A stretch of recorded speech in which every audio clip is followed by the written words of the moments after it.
With this current generation, a lot of it, like they've been saying, it does sound a little drug filled. Then you got there's more, yeah, and then little Kleenex. Yeah.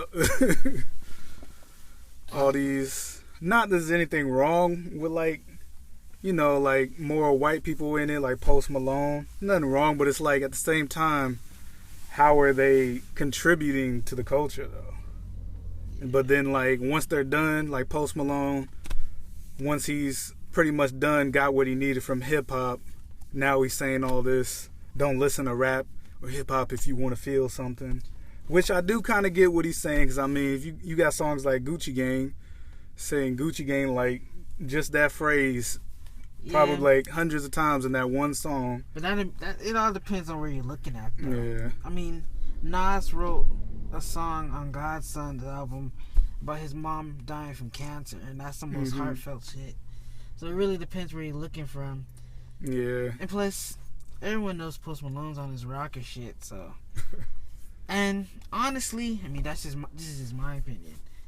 If he left hip hop, I mean, I don't think it would have a huge effect. No. I don't think it would be. I guess I won't say it'd be better, but it definitely won't be worse if he decided to leave. Then again, though, nowadays there are a good amount of artists like that. If their songs weren't, if we never even really heard their music, what would it change in hip hop today? Just off of some of the people in our generation. There's a lot of artists like that now. There's still a lot of good artists, like, of course, J. Cole, Kendrick, Schoolboy Q, all of them. Yeah. But there's just like such an overwhelming amount of rappers like that. Just you hear those one or two little songs, they alright, they nice. They get you a little hyped up, good to work out to. Might dance a little bit too, but honestly, like if you never heard it, it wouldn't make much of a difference in how you see hip hop or anything. There's not really much of a contribution. Yeah, well, I mean, I think part of that too is it's, when we look at hip hop today, it's a lot of these guys are inspired by the current hip hop situation. So a lot of the rappers that we're complaining about have only come up within the last 2-3 years, and I think a large part of that has to do with the internet. Now, back in the 2000s and 90s, I'm sure there were hundreds of people rapping in their garages. You know what I'm saying? Yeah. There were hundreds of people rapping in their garages who were trash. You know what I'm saying? Like, let's be honest, bro. There's been, trash rappers by the thousands since hip hop began. Yeah. But I think now is that there's so much more exposure, through the internet. It's not, and I think it's just inspiring, more and more. So, and because there's more and more, you're just naturally going to have more guys that rise to the top from this extra exposure. Yeah. So for us to put, negative light on hip hop because we have, this generation of guys who seem to be missing the point or, not trained in music. And I think that's also another big thing is everybody looks at hip hop as separate than music. Yeah. Like hip hop has evolved to a point where nobody's counting bars anymore. Nobody's paying attention to what key the beat is in. I mean, it's like, like what are you doing? Like this is like you're getting so far away from the basics of music. You know what I'm saying? Mm-hmm. And I think that should be our real complaint is where, where's the art form in this? Because I think I kind of had this perspective, but until I went to state and I started hanging out with all my friends in the music department, and they're like in, the college band and they play classical instruments and all that, but they know about music. And they can listen to a hip-hop track and be like, oh, he's in this key, he's doing this on this track. And I'm like, shoot, like, how'd you figure that out? They're like, oh, it's just by ear. It's just a music thing. And then they kind of joke around about different producers. They're like, oh, DJ Khaled, every single one of his beats is in major key. You know, you think he says major key just because he's goofy? Nah, he says major key because that's what all of his beats are in. He's either a major G, major D, like major E, like whatever key or note he's in, it's major. So when he says major key, it stems from his producing, the way he approaches the studio. Everything's a major key. So he's like, major key is what makes him his money. You know what I'm saying? And not to say that there's no creativity in that, but it's a lot easier to do something when everything's a major. You're like, hey Khaled, how you want to do this key? Major key. Like, don't even think about it, bro. It just keeps everything simple. Yeah, keep it simple, man. And I think that's, you know, people, the latest generation of rappers has tried to keep it so simple that they've eliminated the thought process from it. But I guess to backtrack, I guess some of the newer rappers are sort of telling us what they're going through. I guess a lot of them are drug addicts. I mean, oh yeah. So, and then I'll be a hypocrite to say I don't enjoy some newer artists, because at first I said, man, these guys are trash. 21 Savage is kind of hard. His cold-blooded lyrics, like his mixtape with Offset, talking about my gun to KKK because he don't like no niggas. That shit is hard. You can't even fret on it. 21 Savage kind of hard. Yeah. So you gotta just give it what it, take it for what they are. I mean, nowadays, I guess it doesn't really matter if you can rap super good with extra hard bars. It's like, okay, that's nice, but I'm gonna go back to this turn up shit and put my little Zanzan on and all that other stuff. So I mean, if you like lyricism, you like lyricism. But even I don't want to always listen to some hardcore rap, get to the meaning. Sometimes you just want to party. If you're going to the party, you're not gonna put no damn Kendrick on that's telling you about black power and excellence and Black all that. of the Berry. You want to hear some turn up shit. Oh, definitely. Yeah. I feel what you're saying, and like what you're talking about with the drug stuff, I was saying too. I'm not gonna lie. I mean, to be honest, when you think about it, it's like, where did it come from? It's not like it just all of a sudden appeared, drug use like that appeared out of nowhere with our generation. Because I mean, people back then were doing stuff, they just didn't always rap as much about it. Oh yeah, and you look at the 90s rappers, those boys grew up in the crack era. Yeah. You know what I'm saying? Like, so it's always been there. Mm-hmm. It's just it's more prominent now, and then you got people like Lil Peep dying too. Want someone from our generation like that dying. I mean, everybody knows about Pimp C. What happened? He overdosed on lean. Then you got Yams. Everybody felt about that, and then now Lil Peep too. And so now people are starting to get more conscious of it, and even other rappers like Vic Mensa talking about how, admitting like, yeah, he used to say stuff like that too, but now he's starting to wake up and realize and learn, like, maybe this isn't good to talk about, because what is it, how's it affecting everybody who's listening to it, and also the people who rap about it? How does it affect their lives? What path is it leading them down on? Right. So you guys got all your piece on that topic? You guys ready for the next one? Yeah, we can move on to the next one. Alright. So, what is your top 5 hip-hop albums? What and why? Dang, did you write yours down, B? No. You guys want me to try to start it off? Yeah, then? you start off, bro. Alright. So, for one, The Reasonable Doubt, Jay-Z. I know that's a... What year? Did it come out? Yeah. Like, at least in the 1990... I'm not even sure. I'll look it up. I might be wrong.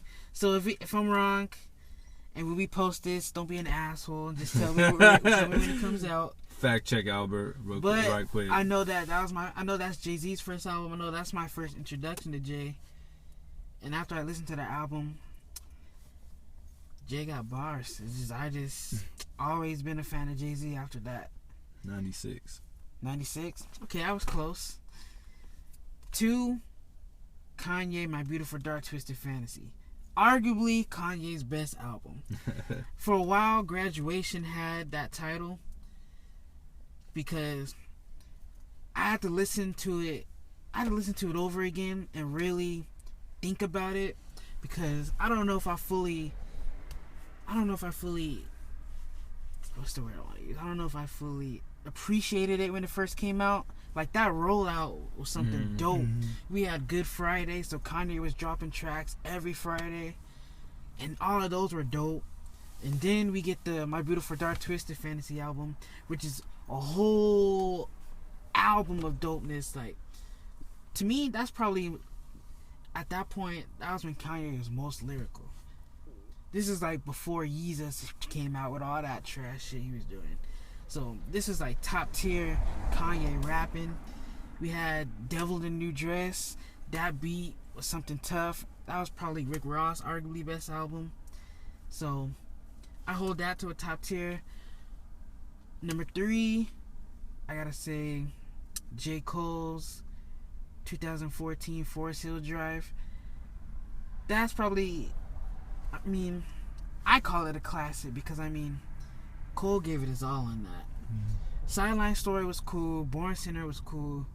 But 2014 Hills Drive, that got a lot of replay value for me. Yeah. From beginning to end, it was just like, I don't know. I guess Cole got tired of people calling him boring, because that was the whole thing. I know there's a few Cole haters who used to call him boring. That's why they would never get into him. But that album was great.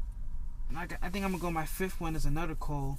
I know it's not an album, but man, that should have been his first album. Word. Friday Night Lights mixtape. That shit is flames. Oh, man. You can't tell me Cole wasn't spitting on that whole tape. 20 tracks of fire. Cole, that was when Cole was still on his hunger shit. That was when he was dropping the Any Given Sundays. That's when I first started listening to him, when he dropped that. Yeah. And I'll admit, I'm a Cole fanatic, so. And, yeah, I think that's my list. B, you got any?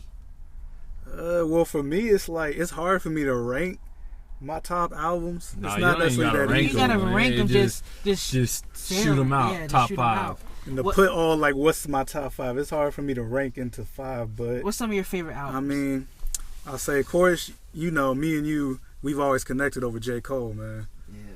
I started listening to him. My cousin, she downloaded a bunch of songs for me on my new iPod, little iPod.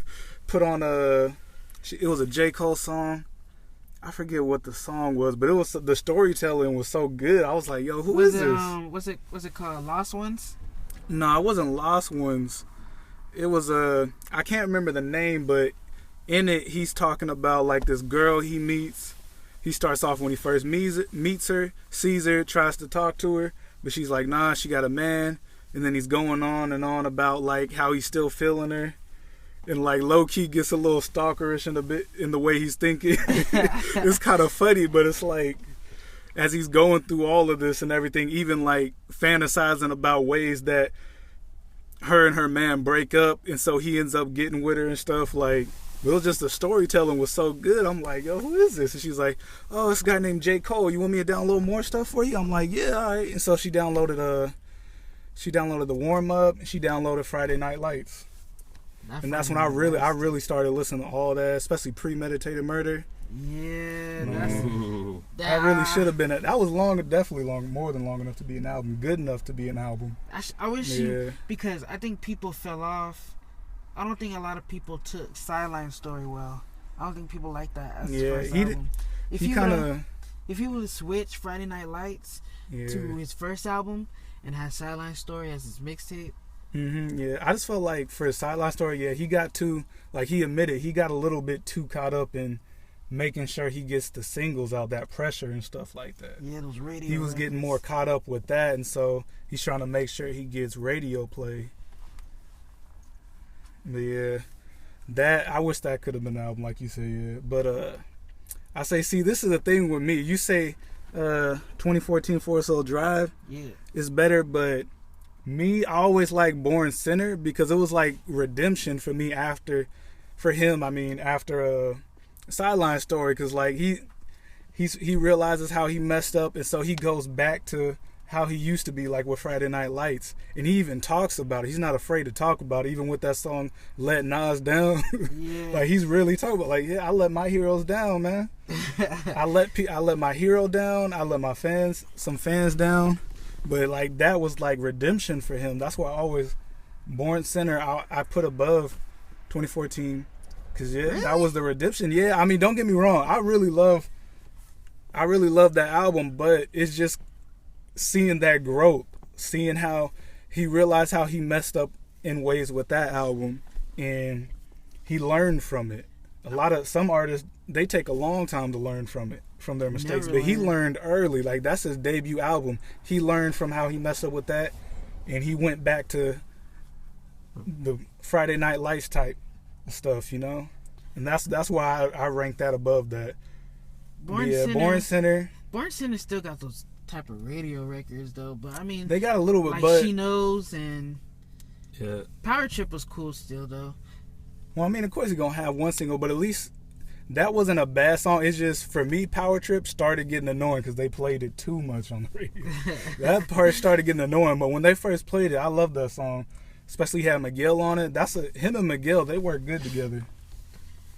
But yeah, I don't know, man. I put Forest Hill- Born Center before 2014 Forest Hill Drive. I gotta Forest Hill put that Drive before. had that hard about that. The third song, 03, Mhm. Adolescence. I think that's how you say it. Adolescence. Adolescence. There you go.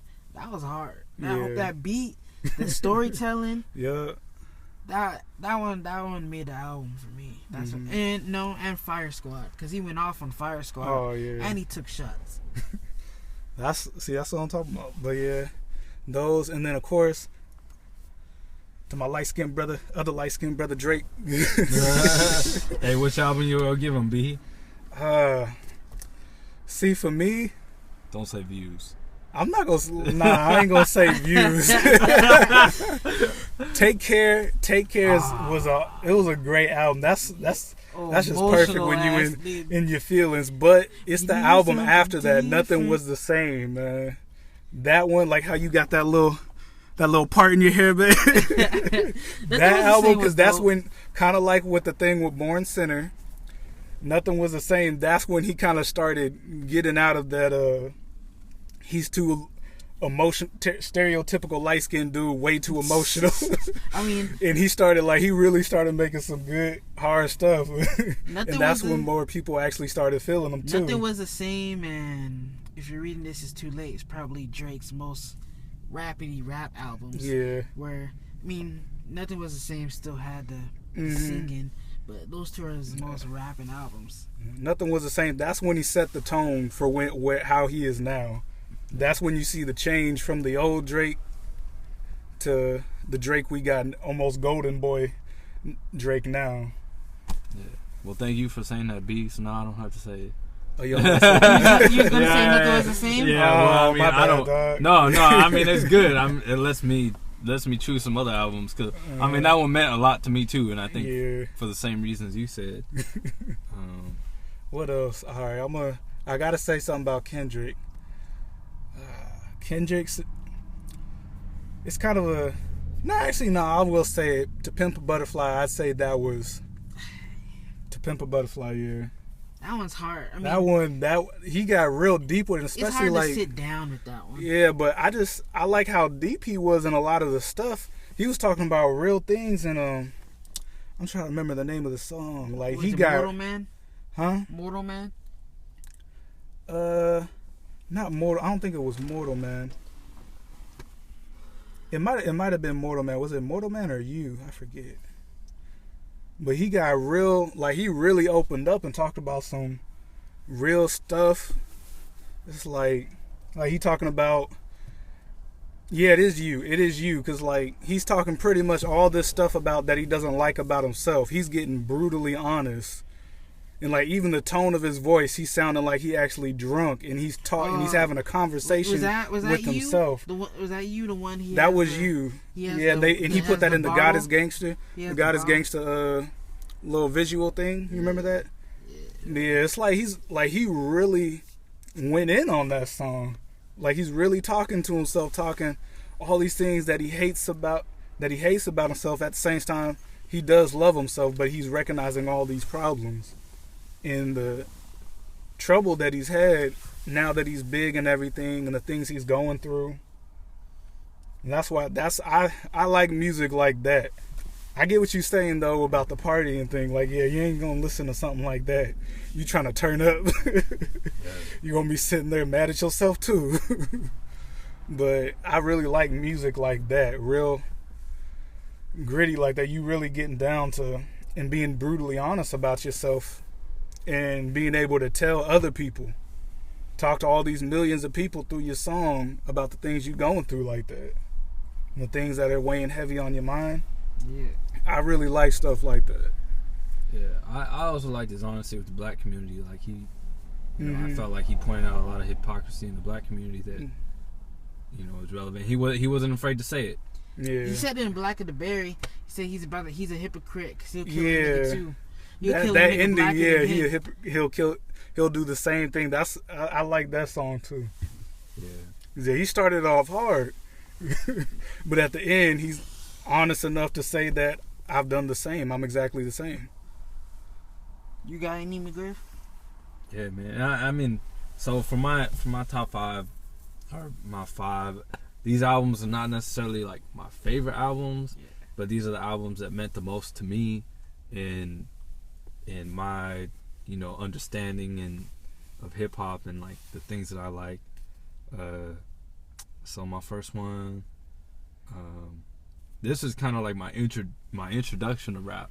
Like we going way back on this one. Y'all is about to crack up right now. Will Smith get jiggy with it. Oh man. It's Space Jam soundtrack. Space Jam soundtrack. That's original. I haven't heard. All right. Like if somebody were asking me my top 5 rap albums, like Space Jam soundtrack, and I say that because my parents, like growing up, they was like the only.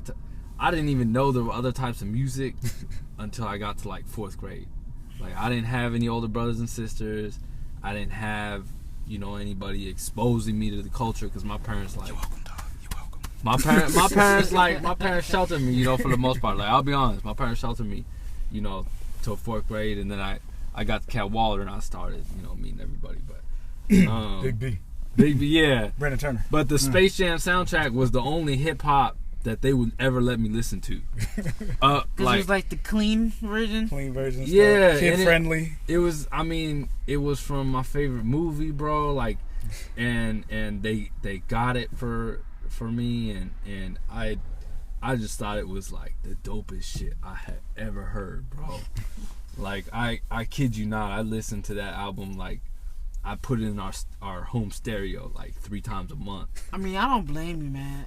My first CD I ever owned was Soulja Boy's first album. Yeah. I used to bump that shit. Soulja Boy.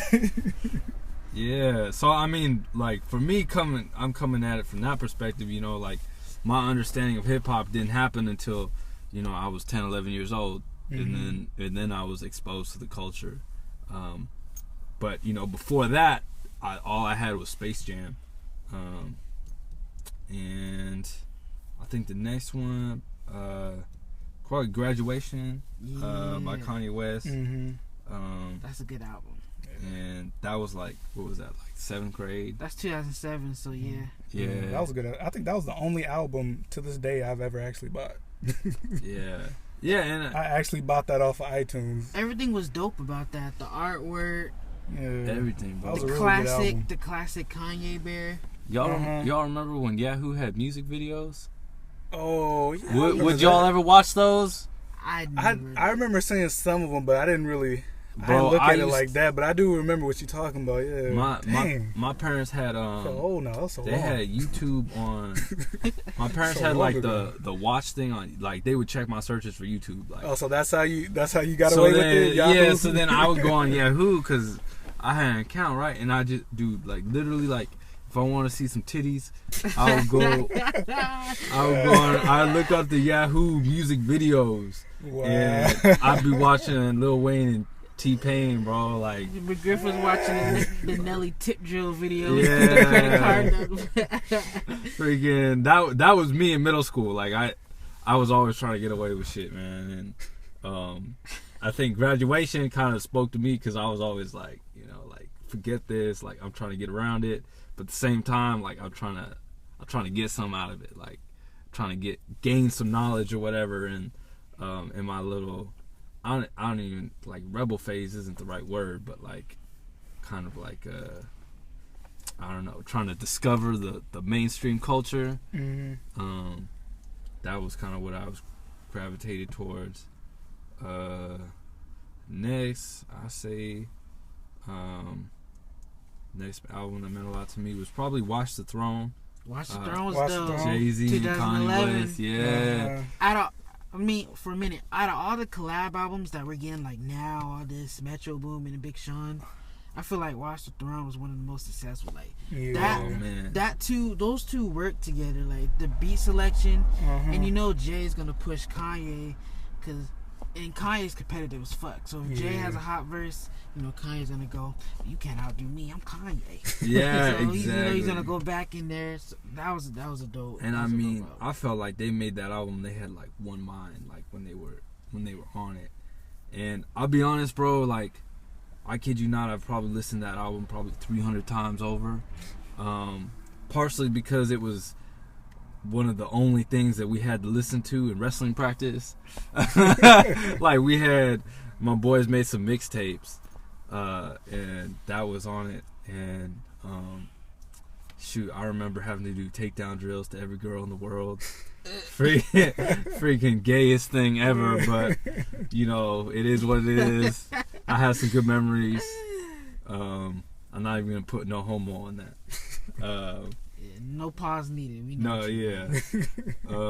Probably next one, Good Kid, Mad City, by Kendrick. I think that was my first, like. That's your first introduction to Kendrick? No, not my first introduction to Kendrick. Like, I liked High Power. Yeah, that was dope.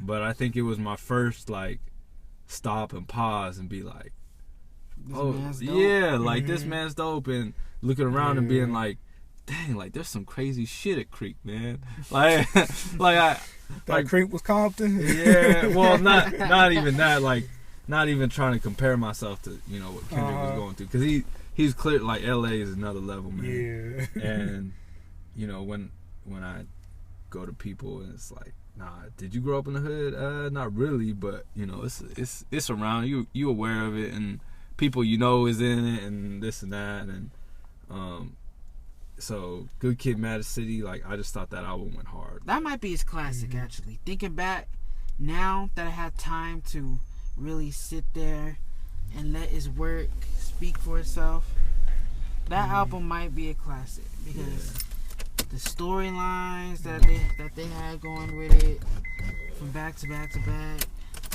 Mad City, Automatic, Shireen, bruh, Shireen. Yeah.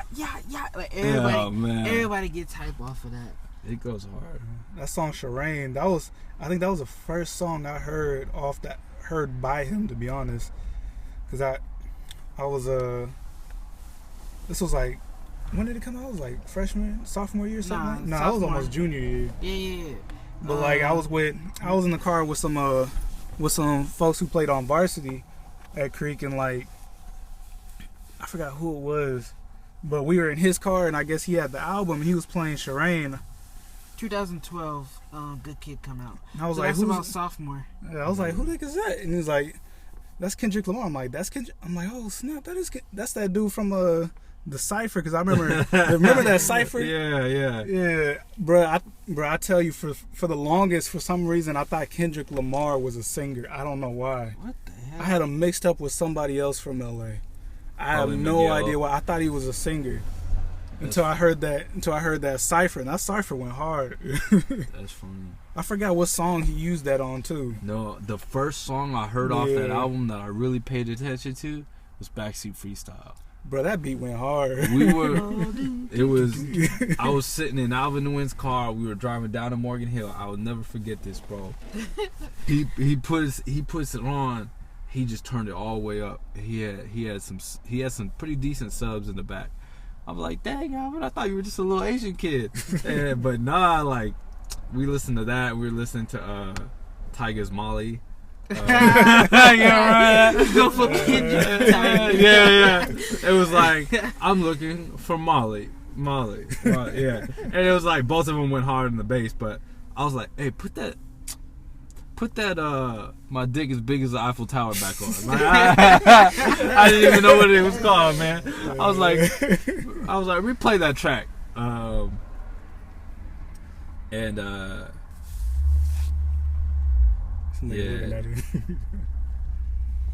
That song, yeah, that beat was that beat went hard. I replayed that so many times. Backseat Freestyle, and bruh, The Art of Peer Pressure. You remember that song from the album? Yeah. Bruh, that made me. I like listening to that. That made me think all the times about me, YouTube, Nick, and everybody riding around doing stupid stuff. Yeah, bro, and I think that's like a perfect song for when you're in high school, especially. Exactly, it's perfect for it. That's why I like this so much, is because you can relate to it. Like maybe not as like going through as much of the gang shit, but just like that mentality of just like you and your boys like fucking around. Yeah. And bro, like I kid you not, I was hanging out with that year. I was hanging out with Zach Willis. I was hanging out with Nick Carpenter. I was hanging out with Shaheen. I was hanging out with like that whole.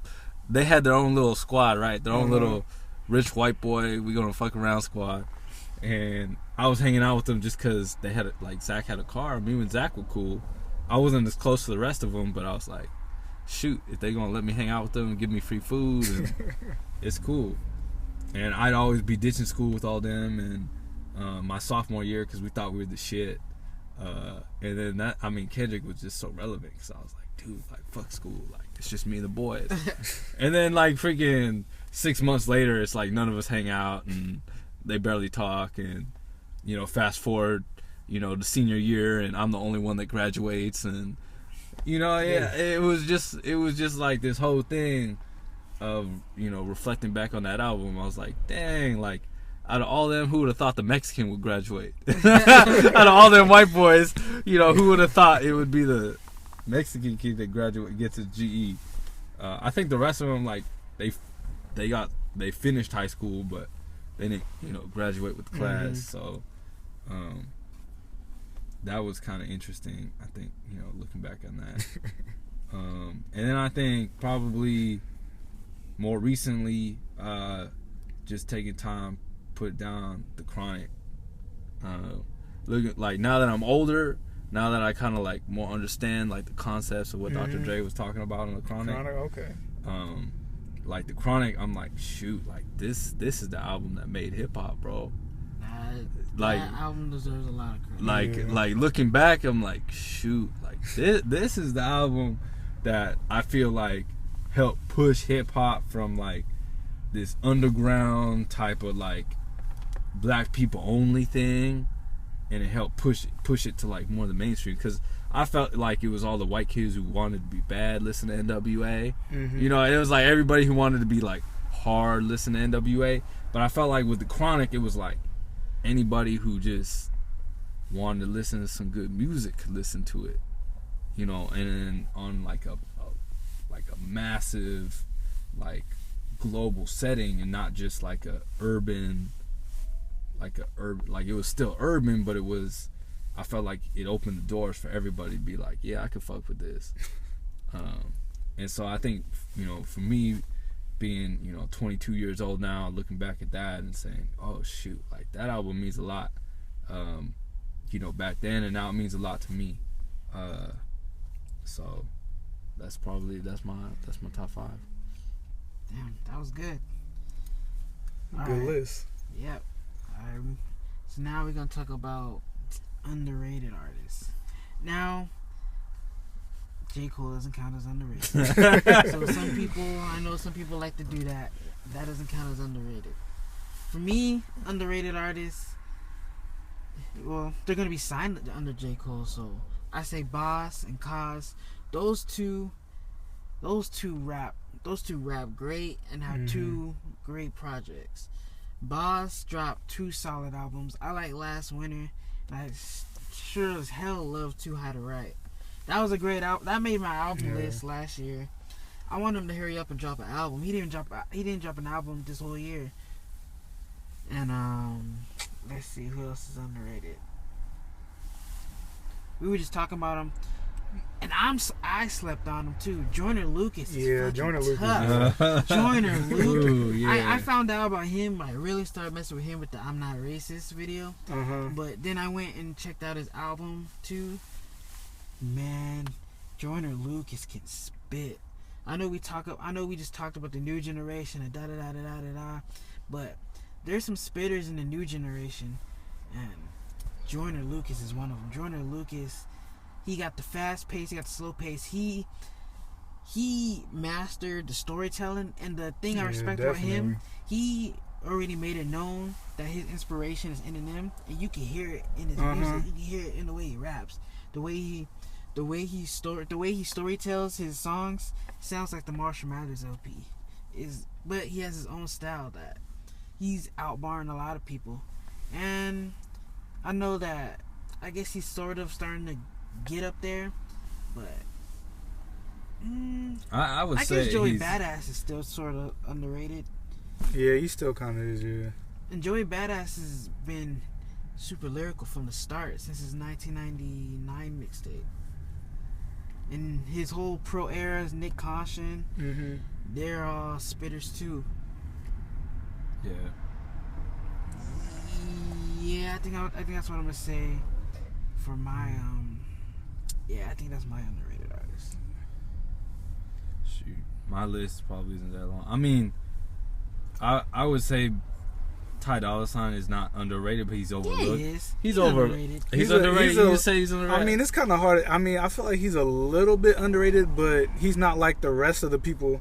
Like you're saying, like Joyner Lucas. Like this dude, he's very mainstream. It's just you still kind of get that feeling like he's a bit underrated. Like I feel like people sleep on him. Yeah, people take him as like a feature artist. They're like, but they don't. I kind of did too before. My brother, he was surprised I wasn't on him, and I'm from Cali. And he over there in Georgia, him and all my cousins, they listen to him like crazy. It's like, how you not listen to Ty Dolla $ign? But I was sleeping on him, but I like him now. You thought he might have been a one-hit wonder with the Paranoid? Yeah, kind of. I just yo bitch look like a bird. When I heard his album Free TC, I don't know. I gave it a shot when it came out. I was like, let me see what it is like. Because I didn't know too. I was curious. I was like, is this a 2 Chainz copy or what? And I listened to that. I was like, shoot, like this guy's a real artist. Like he got some variety in his music. Like, damn, I love this. I would say probably in his latest edition, Mac Miller, Divine Feminine. I think. You think Mac is underrated? I think Mac is underrated because he had a lot of off years. Yeah. He got real drugs, man. He got real hot. Yeah. Then the drugs made him crash. That Donald Trump song got him real hot. And I used to listen to him back then, around that time, back in high school, but he stopped making as much, and I haven't really listened to him since. He's off the drugs now, though. I feel like a lot of people stopped listening to him. He was on drugs for a good portion of all his albums and mixtape. Like I forgot the mixtape was called, but watching TV with the sound off, he was still on his drugs. It just didn't. You could tell it didn't sound as good as his first couple mixtapes, because you're like, dang, like this just doesn't sound like it's completely there. Yeah, and but with Divine Feminine, I felt like he came back, so I would say he's underrated because people have just lowered their expectations for him. Plus, he's white. Let's just put the elephant in the room. I'm sorry, but anyone who's white, people are like, he might be, but he proved himself. He can rap. Oh yeah. Yeah, you always gonna be on. If you white, especially, you're gonna be under a lot of scrutiny. I mean, even Eminem's still under it. all these years. Internet's I mean, black. and that's don't disrespect Marshall like that. Man is no, black. but like, and that's one thing that kind of me personally kind of got on my nerves hearing people say like, oh, after the cipher, when he said all that stuff about Donald Trump, then some people want to get on him. Oh, so you gonna praise the white man for saying all the stuff we've been saying? It's like, yo, it's like you the same person that used to talk bad about him, saying he's a culture vulture, and like, what is he doing for the community? He doesn't stand up for the community. Now that he does, it's like, now you gonna bag on him for doing exactly what you wanted him to do? And he's always been a solid dude. Yeah. Even in the past, he's always he just don't give a fuck. He says what he wants. Yeah. But it's just, at the same time though, I understand why people get like that. Because it's like, look at the past because I mean, at the end of the day, hip hop, yeah, it's commercialized now, and like it's international thing. People from all over can join in, and it is a beautiful thing. But it's like, looking at the end of the day, it is something that comes from black people. Mm-hmm. It's a part of black culture. And like, when you look back at other different music types like jazz and stuff like that, what happened with them? What happened with rock and roll? Like, it got taken from us, and they started, they became the people who's the face of it, like rock and roll and stuff.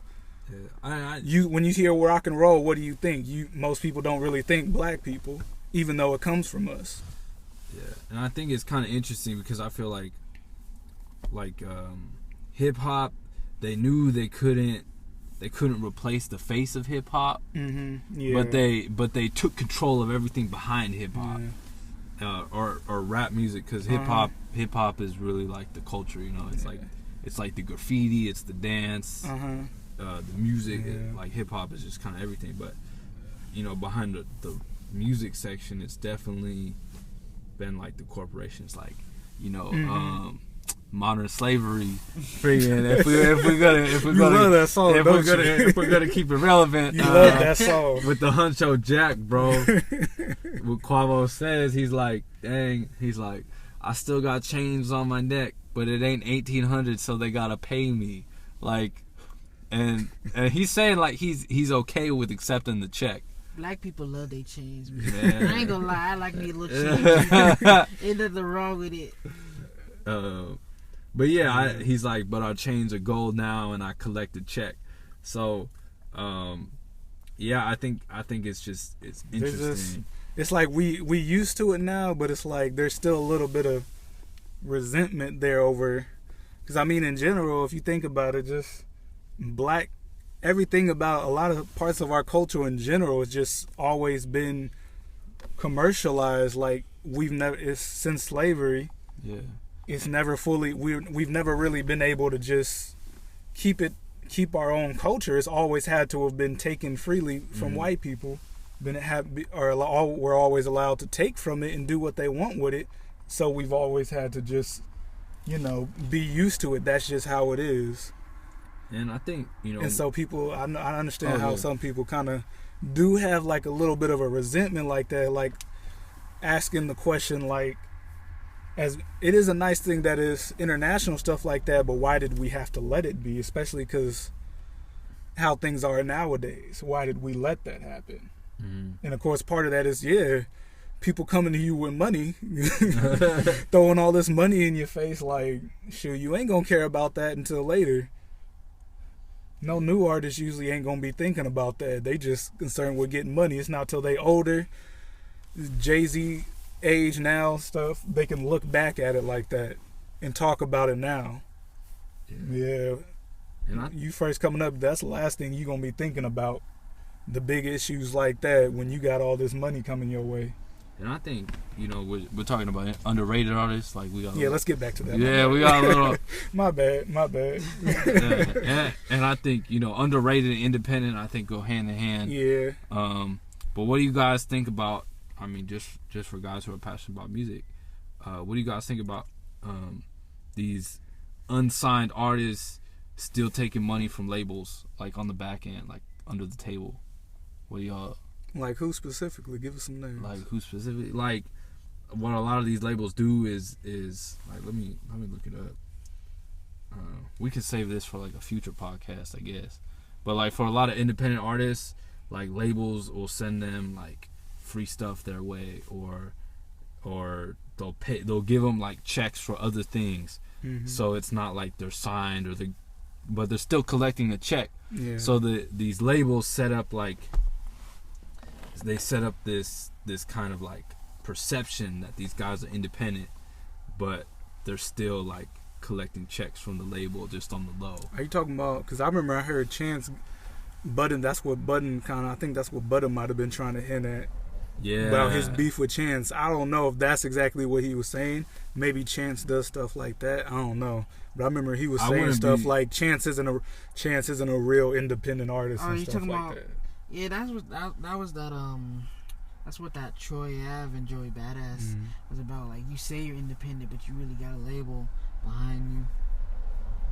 But I mean, right now, Chance the Rapper is like somewhat the poster boy for independent. Yeah. Getting all these Apple endorsements and still keeping your mixtape free and getting your mixtape nominated for the Grammys.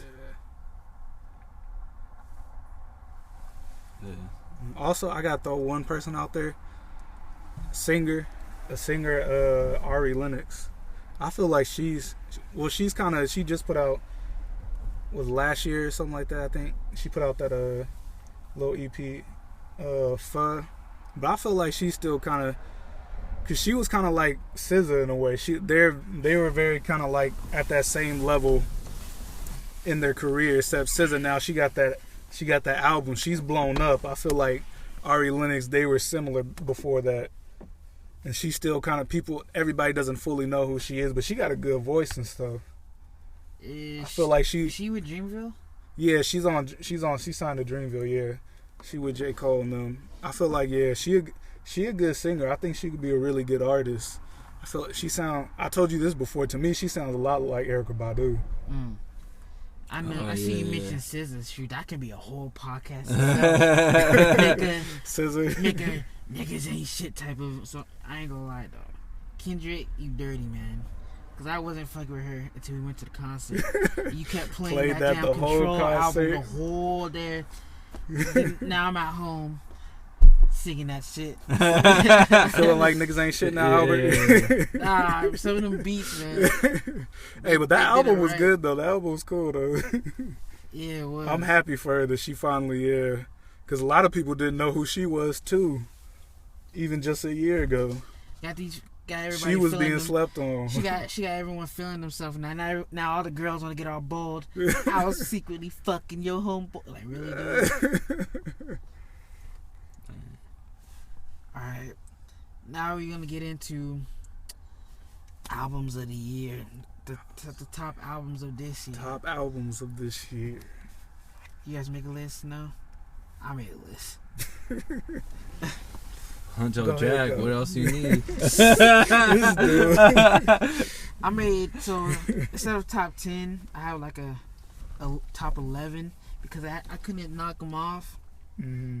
I feel like I feel like whatever you're gonna say is probably gonna be the same as mine. We gonna have a lot of the same ones. Yeah. We got the same taste in artists. Let's see. So I'll start off backwards. So with 11, I put Tyler the Creator, Scumfuck Flower Boy on there.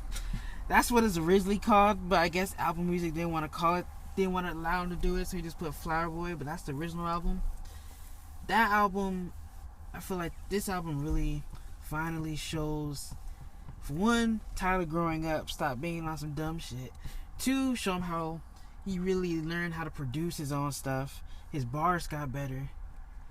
So those three reasons alone, this album was really surprising. Cause you never really know what you're gonna get with Tyler the Creator. I remember the first mixtape I heard from the dude. The song was going, all of a sudden, fuck Steve Harvey. I was like, what the? Like, that's just random stuff. Random as hell. So that was one.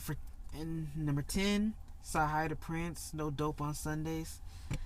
His debut album he just dropped, mad dope. Sci-Hi That's who I should have put That's with a the sle- he was underrated slept with the on. underrated artists. Yeah. The Side High got bars on top of bars on top of bars on top of all those double entendres. His album was dope. People should listen to that. Number 9, Vic Mensa, the autobiography. Mm-hmm. Yeah. His debut album. Big Mensa. A lot of people didn't like it because he has some singing stuff on there. But I mean, he's experimenting. That's just how he tells a story. But Vic Mensa is another one who really got bars out here. Like, out of all the people, because I learned about Chance the Rapper with Vince at the same time. Because, you know, they all got that group that Save Money. But Vic always caught my eye because he was the one who really rapped. Like, Yeah. people call Chance the Rapper a lyricist, but Chance the Rapper can't even wipe Vic Mensa's ass on the record. You can't fuck with Vic Mensa. Dang, don't hide how you feel, Albert. Feel that strongly about it, huh? Yeah, I don't really fuck with Chance. Dang, like that. I can't get with it. Dang, so I assume that's not on Let me your... get this. You like Button? He too positive. You don't like his positivity. Low key.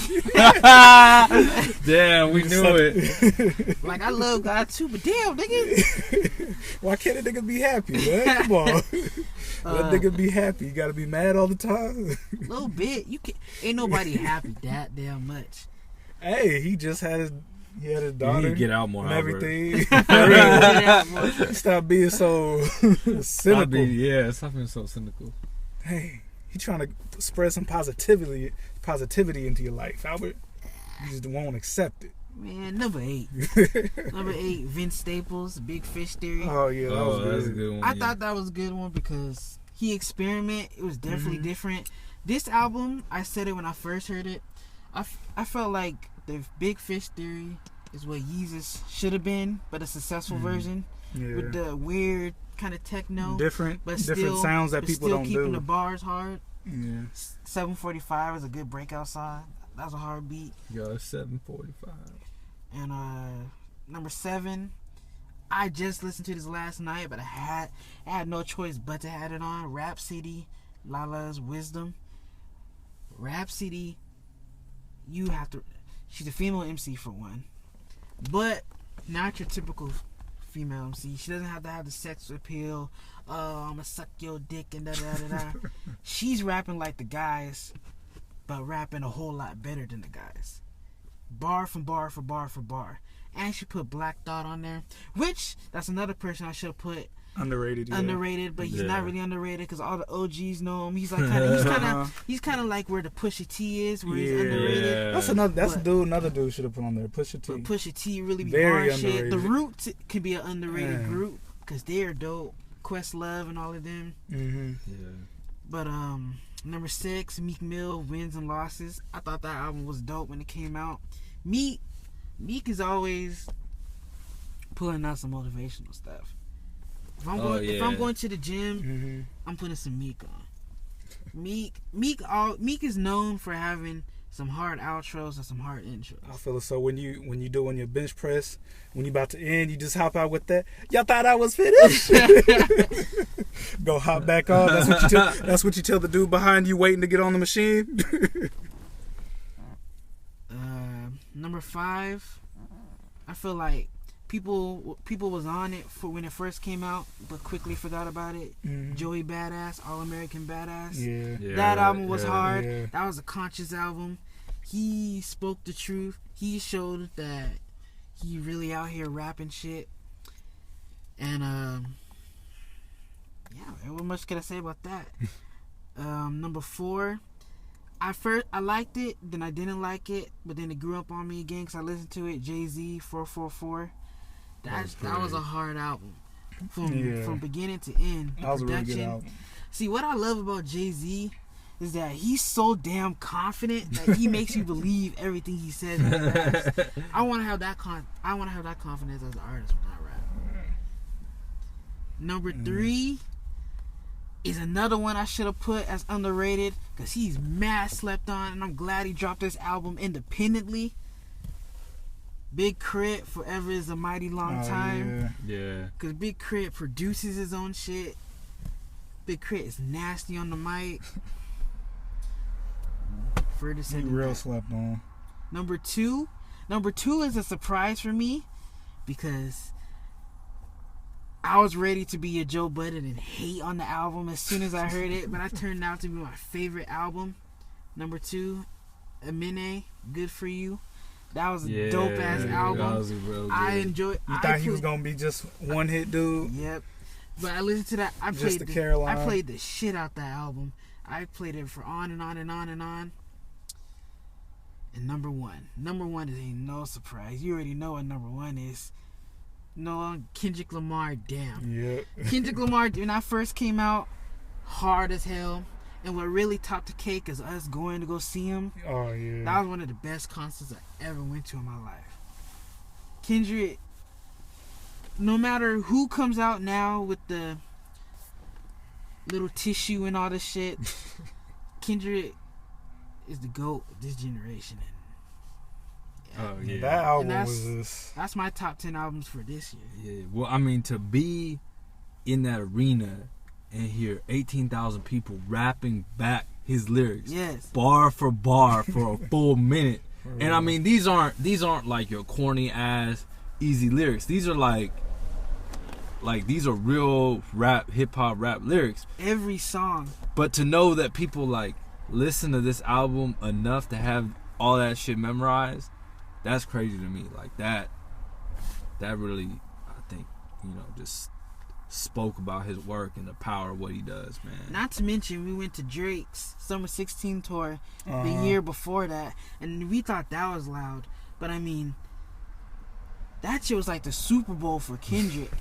Like nobody sat down the whole 2 hours. Everybody was standing of the up. whole catalog. And it was crazy. I expect that kind of thing in Oakland. No guests needed, just him. Let's not forget that. No guests. Drake, I mean, I'm not taking anything away from Drake. We got Future, but we had a Future at the tour, and it was dope and everything. But Kendrick did it by himself. 2 hours of by himself. His catalog from Good Kid, Mad City to Pimp a Butterfly to Damn.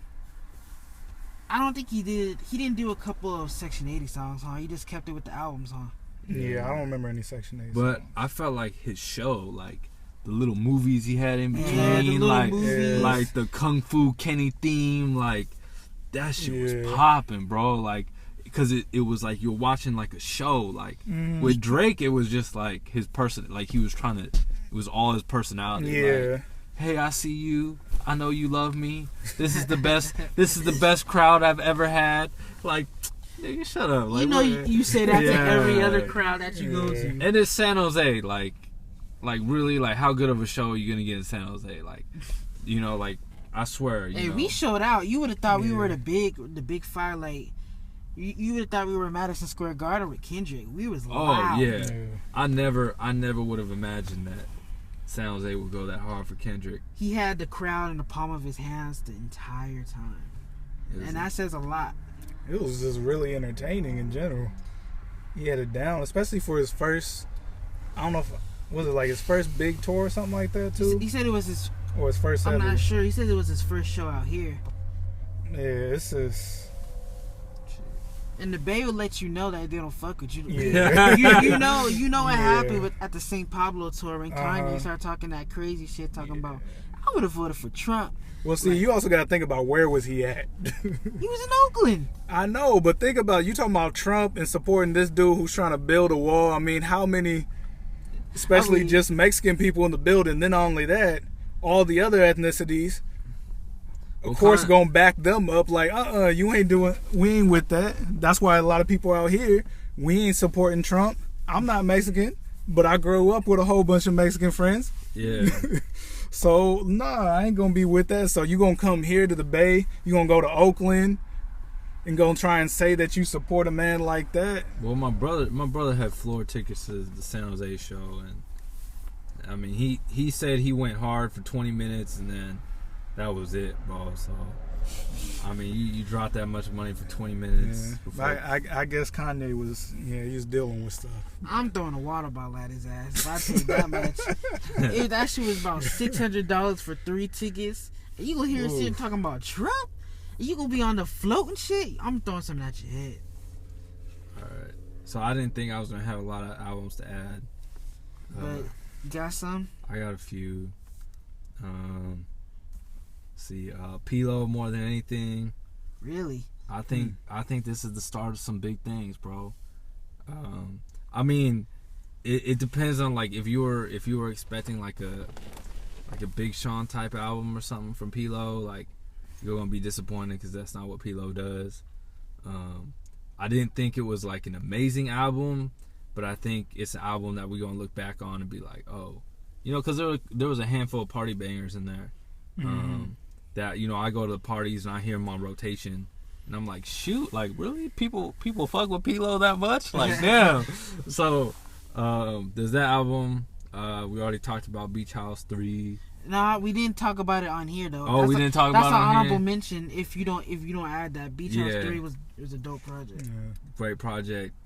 Goes hard. Without Warning. That one took me a little bit by surprise. Honestly, I chop a cake because they don't like niggas. I thought that one was gonna be a flop, but they really grinded out something big. Yeah. Let's see another one. Let's see, you already said 444. Did we say Logic? No, we didn't say Logic. But it's your list though, man. Come on, everybody. Even if we said it already, it's still your list. So you like Everybody? Everybody was good. I might have to give that a second chance because man, that disappointed me. Yeah. Can we hop in that real quick?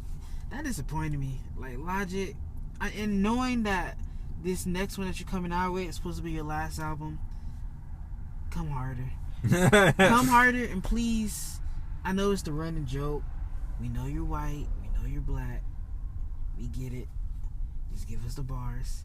Give me the Under Pressure Logic, or give me the Incredible True Story Logic, because those are two solid albums. Those are two solid albums, but I couldn't give it Everybody. It was a little too preachy. That's just me. Yeah. Well, I mean, with the white and black thing, I mean, yeah. If you think about it, though, he kind of ends up having to talk about it a lot because people still judge him on that. Yeah. I mean, people still will judge him on that, even though he's not the Drake type of white or black. Logic looks like Logic. He looks like he's white, like straight up white. So I think like that's Drake, the reason why he has to talk about it. He's like J. Cole. The only difference is J. Cole looks black. That's the main difference. And then also, like he was talking about in the album, he didn't have a great relationship with his mom because his mom and that side of the family was racist.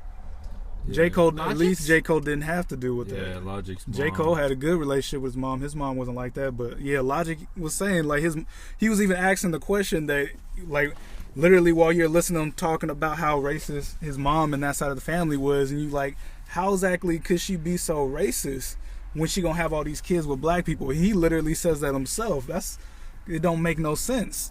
Because he's not even the only kid, She said he has another sibling or more that are also half black. I don't know if they're by the same dad. She said she don't like the niggas. She didn't like the dick. Yeah. There's of course I know there's a separation between sexual attraction and racism for a certain type of people. There's always we know that there's a separation. Just because you attracted to black people don't mean you actually like black people. Huh? She heard about the rumors, B. But yeah, I mean, he had to deal with that stuff, though. He had to deal with, his family telling him he should be ashamed of being black. So he didn't grow up with that level, but he still grew up around in school and stuff around other black people. And he, of course, the white side always treat him that way. So he felt more in tune with his black side. But black people, you know how black people are. Oh, definitely. If Logic, they talk about him being like that, but if Logic didn't want to bring up the fact that he was half black, he didn't care about that side at all, he never mentions it or anything, never puts on for black people, how would a lot of black people react to that? Those same ones talking about he's not black enough, how would they react? Oh, so you don't want to be black, huh? You don't want to admit you black. I don't know. It's like you can't win sometimes in that being mixed like that. You can't win sometimes. I don't know if too many black people fuck with Logic anyway, to be quite honest with you. But I feel like that's the main reason why a lot of black people I don't hear a lot of black people, hey bro, you listen to that new Logic. Especially when we went to Endless Summers tour too. There wasn't too many black people out there. And I think they were really there for YG too. Yeah. Well, I think it's also you look at the area where we living in, like really South Bay, like there ain't really any black people. Like you gotta go to East Bay or Oakland to really get like a temperature on how the black community feels about these things. Because out here, it's kind of like us and like a handful of other people to really like talk about this. So. And then plus, black people who hadn't heard of him, they just see how he looks. They just think it's another white rapper. Yeah, they kind of pass it off. Yeah, but that's why I feel like he's in that no-win situation where he kind of, sometimes you might get annoyed hearing him talk about it, but you gotta look at the reason why. But I think he still has to deal with so much. I think he's of on that. his way now. Now that 1-800 number. Yeah, I think that song really. That's gonna push him now, because now he's really on the radio. Yeah. So I just wish. How many more albums he said he got? Just one or two more. This next one is coming, about to be the last one. Yeah. See, I wish he just said on everybody. I hope that's just one of those. I'm gonna retire. Then after a year after, he's like, you know what? I changed my mind. Logic. I'm gonna stick with it. In interviews, Logic said that he told you his story for the past three albums. He said when this is it. So I don't know if he's gonna pull a Jay-Z and retire and come back. I feel like he's the type of guy. Yeah, he might have been telling a story, but at least after a few years or so, he's gonna feel like he has another story to tell. I think. And so he can't really stay away. I feel like that's gonna be the situation for him. Well, he produced so many mixtapes like before his first album. So I mean, if you look at like his music career and you include the mixtapes, you're like, dang, like this dude been at it a long time. So maybe it's just like a he's tired thing. And what you guys say? He said in the interview, take a break. He said he's done with albums. When he's done with this one, he's done with the albums. But I think he said he's gonna continue to drop singles because he's done with the albums and the mixtapes. The Welcome to Forever, the Young Sinatra 1, Young Sinatra 2. There are a lot of and those mixtapes, like the Undeniables, there's like 20 tracks long. Those are long ass mixtapes. He puts in a lot of work in He probably just needs a break. That's what it is. He just need a break without the pressure. He's probably getting a little tired of the pressure. And plus with albums, that's a lot more pressure when you're making the actual album than a mixtape. Then another one. So we kind of talked about 21 Savage a little earlier. That's when it's the album. That's what it is. It's the album. It's the album. I mean, yeah. You look at the culture. If you have somebody who hasn't posted on Instagram with an "Issa" caption, I'm so glad that shit is dead now. You know, like what I'm saying. Everything. It's a snack. Like, come on, guys. Everybody was doing that. You right about that. So I mean, for the culture, like he was one of the people that shaped 2017. I said, Tootie went hard. Tootie went and a cat on the back.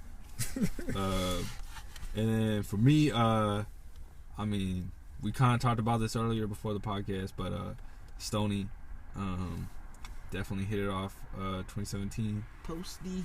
So just being a stressed out college student, coming home, end of the day, you're trying to unwind, you're like, fuck, you know. Yeah, you're just like, dang, like what can I listen to that really like resonates with me right now? And you know, you put on Post Malone and it's uplifting. Like I think you listen to Congratulations and you're like, shoot. I ain't gonna lie, that's a good song. Yeah, like you look back and you're like, damn, like remember when I accomplished shit? Damn. You know what I'm saying? Congratulations. Like, congratulations. Or like you think about yourself, you know, finished like accomplishing school or will do, and then you think about like, oh, like congratulations. Like I swear, man, when I graduated from Foothill with my 2-year degree, bro, I listened to Congratulations probably like 20 times back to back to back the night before. And I was real feeling it, man. I was on a vibe. And so yeah, I think Stoney definitely has some good songs to offer. Whether or not you like the whole project, I think that's a different debate. But Post Malone can make good songs. Yeah, I'll give him that. Yeah, I think as far as how big, successful as some of those songs have gotten, I think it's definitely worth noting. But yeah, that's my 2017 albums. You heard me. Yeah, that was a pretty good list. Yeah, All right, let me. I don't got as many as y'all, and plus y'all had a lot of the same ones. I would have said. Yeah, we got the same taste for the most part. Yeah. We just kind of narrowing it down here. Yeah. Of course, Damn. Of course, Big Fish Theory. 444. Of course. One thing I say, definitely one of my top albums of this year, Culture. Really? Culture was. I like Culture. I thought that was 2016. No, that's 2017. That released right at the beginning of the year. Yeah, it was right in the beginning. Yeah. Really? Culture album, bruh. Damn, that felt like it was last year. For real, this has been a long year, man. This has been a long year. All that. We won't get political. Yeah, this came out in January. It came out in January, bro. Present shit kind of makes it feel like it's a long year, but we won't get in that. Like, for real, like, T-shirt. Everybody getting on T-shirt, that song. But no, people like Bad and Bougie. People like that better than T-shirt, but I thought T-shirt T-shirt was good. T-shirt was the hardest single than Bad and Bougie to me. Well, I think it was... Yeah, Bad and Bougie, of course, that was the biggest song, though. That was the biggest song. Donald Glover's shout out. That's what. For real, him that's too. What put Bad and Bougie up. Bad and Bougie, bro. For real, getting his white people award. I mean, Bad and Bougie's like the perfect song to have sex with. And next thing you know, that's just the hugest song in the damn world. There's so many songs on that album. Slippery. There's so many songs, man. Well, I mean, it was perfect. It was a good album. If you look at a mixtape that dropped right before this album, I swear, like, most of these songs are on the mixtape that you can download for free. Yeah. I mean, that's just how Migos do it. Yeah, Bad and Bougie top and T-shirt. I just love that song T-shirt. Mama told me not to sell work. Got a Millie Rock off it. What else? All right. Culture. Of course, 2 Chainz, man. Oh, yeah. Pretty Girls Like Trap Music. Oh, that he surprised me with that one. He went hard on that. That was a deep album. He surprised me with that. What about anyone like that? All Things Work Together, that Lecrae album that he dropped this year. Oh yeah. I still ain't got a chance to listen to it. No, it's great. B, you missing out. You missing out, bro. I can't even tell you how many days. I had forgotten he dropped an album. I woke up just having a real shitty day. I put that song on, or that album on. I felt better. I felt like, Craig was talking to me. That's just how that one goes. I knew it was probably good, and I like that song he did with Ty Dolla $ign. So people were getting on him. Oh, Blessings. It kind of messed up how they getting on him. Like, okay, so he can't. On him, though. He's not allowed to make a song. I mean, Kirk Franklin did songs with Chance the Rapper, but Kirk Franklin was on Life of Pablo. I know Kirk Franklin, didn't he help produce it? Damn. Yeah. So I mean, it's okay for Kirk Franklin, but Lecrae can't make one song with Ty. Man, Lecrae is dope. Cause last year I put Church Close 3 as one of my top albums for last year. Lecrae and his boy Andy Mineo are 2 Christian rappers who can really rap. But of course, yeah, this kind of a stigma. But of course, Christian rappers, we can't listen to them because they're gonna be preachy. They're gonna be corny. Yeah, people don't see them fully as real rappers like that. And then in the gospel world too, on the Christianity side, a lot of people, older folks, older generation, they see gospel rap as trying to be too much, like everybody else. So he kind of put in the middle, but yeah, I always like Lecrae. I need to get on the album, but another one I have to say, y'all heard Gold Link? I didn't listen to the album. Listened to it? I like Gold. I listened to the album. Shit. It was pretty good. I like That's what we should have done. We should have done he slept on too, right? Hot songs of the year, because Crew was one of them. Yeah. Crew, Unforgettable was one of them. I know people say Her Side Story. What was that? Her Side Story. It was a good song. It wasn't as big though. It's nowhere near as big as Crew. Everybody be singing Crew. When you said Her Side Story, I thought you were talking about Yum and May. What the fuck happened to her, man? Who? Yum and May. Ooh. Oh, I'm still convinced on if it's Young M.A. or Young Ma. It's Young M.A. But I don't know. I ain't heard nothing about her since. She might be pretty much done. We should have done that breakout songs of 2017, because those are one of them. Next podcast. Yeah. Everybody did their list. I mean, I'd have to say undecided. Not undecided. I Decided by Big Sean. That was a good album too. Oh shoot, Big Sean's album, that was good as well. Dang man, like all these albums, I kid you not, bro. I got nothing else to do in Fresno but listen to albums. I mean, that one. The thing about Big Sean has already made his best project, and he still can't make a project that compares to it. What was his best? I'm still waiting for him to make a project that was better than Detroit, and he hasn't done it yet. Oh, okay. Detroit mixtape was Big Sean's best project. So you think he ain't lived up to that? Every now and he still does that corny. He still has his corny lines. I'm sorry, but he does. I think I'm ready to jump out the window. Like, if you can't sing, man, just don't do it. Hey, but singing it, hey, bro, how many rappers do you know who can actually sound all right besides Drake? I don't know. How many besides Drake actually sound Sean, all right? Man, Sean got some corny song, like just like the joint mixtape he just put out this like couple of weeks ago or a week ago with Metro Boomin. Yeah, had some of them corny ass lines, man. Your pussy so good. I don't even have to put it in your asshole. Why would you come on, bro? Really? Hey, but I like that mixtape though. He went hard on some of them songs though. And then he did like a subpar diss at did. Kendrick. Man, if you coming at Kendrick, you can't do like he said something about you ain't sonning me because I'm the sons of all sons, little bitch. Like, come on. At the same time, I know Kendrick called you a bitch for 4 minutes in the song. And this is what you're gonna come back with? It is pretty late too. That's the only thing for me. Is like if you waited all this time towards the end of the year to finally have that out there to say to answer back. Kendrick made a video for Element with a lookalike of Big Sean. If I gotta slap a pussy nigga, I'm gonna make it look sexy. And it's the whole video. This nigga fucking Kendrick slapping the shit out this Big Sean lookalike, making his braids come out, and the dude trying to take him off. He's just stomping him out, getting his chains all bloody. And you gonna come back with that subpart diss? No. Like Sean, I know Sean can rap. Sean can rap his ass off, despite the corny lines. Yeah. Can't take when he really wants to.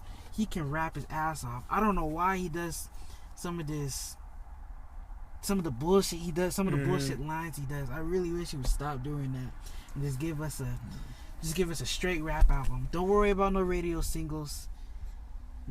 I'm glad, but he's improved. I'm glad he got rid of the little bitch.